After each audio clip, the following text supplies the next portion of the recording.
안녕하세요. 반갑습니다. 좋은 월요일 아침입니다. 자, 오늘 본문은요. 누가복음 20장 41절부터 21장 4절까지인데요. 크게 두 가지 내용이 기록되어 있습니다.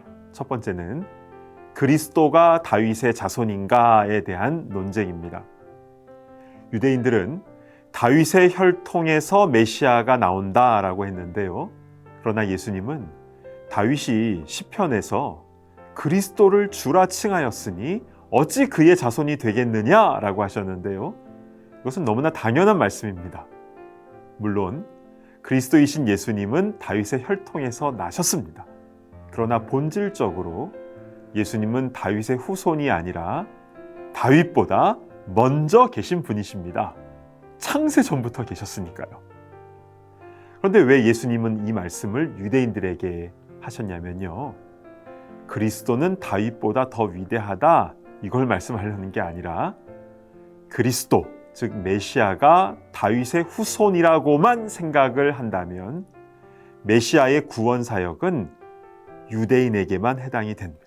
그러나 다윗보다 먼저 계신 분이라면 구원 계획이 온 인류에게로 확장되는 것이지요.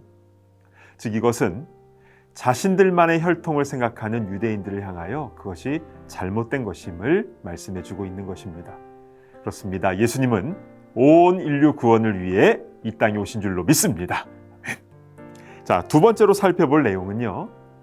서기관 같은 종교 지도자들은 회당의 높은 자리에 앉는 것을 좋아하고 거룩한 척하기를 좋아했는데요. 예수님은 그것을 지적하시면서 부자와 과부에 헌금하는 것을 말씀하셨습니다. 당시 예루살렘 성전에는 번제단이 있는 안뜰에 들어가기 전에 여인의 뜰이라는 곳이 있었는데 거기에 나팔 모양의 헌금함이 있었습니다. 그곳에 부자는 다른 사람들 보는 앞에서 자랑하며 헌금을 했고요. 반면 가난한 과부는 2렙돈, 동전 2개를 넣었습니다. 아마 땡그랑 소리가 났겠죠. 근데 예수님은 그 부자의 헌금보다 가난한 과부가 더 많이 드렸다라고 하셨는데 그 이유는 생활비 전부를 드렸다라는 것입니다.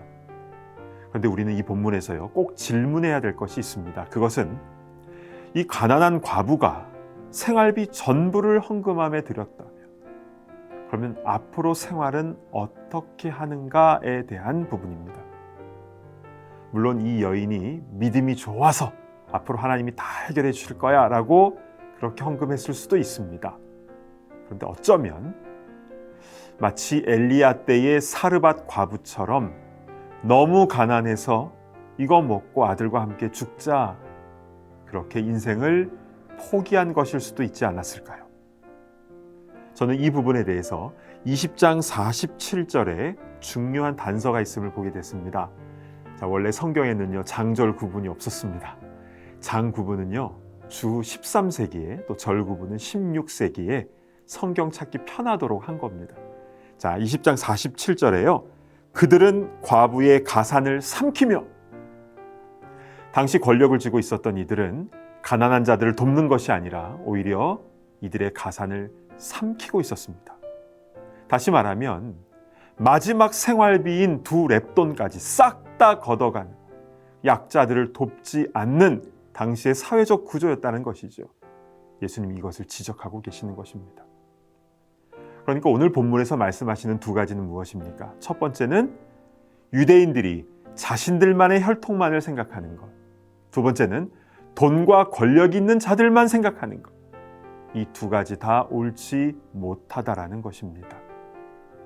혈통이 어떠하든지 또 물질의 유무가 어떠하든지 상관없이 예수님을 마음의 구주로 모실 때에 구원의 은혜가 임하게 되는 줄로 믿습니다.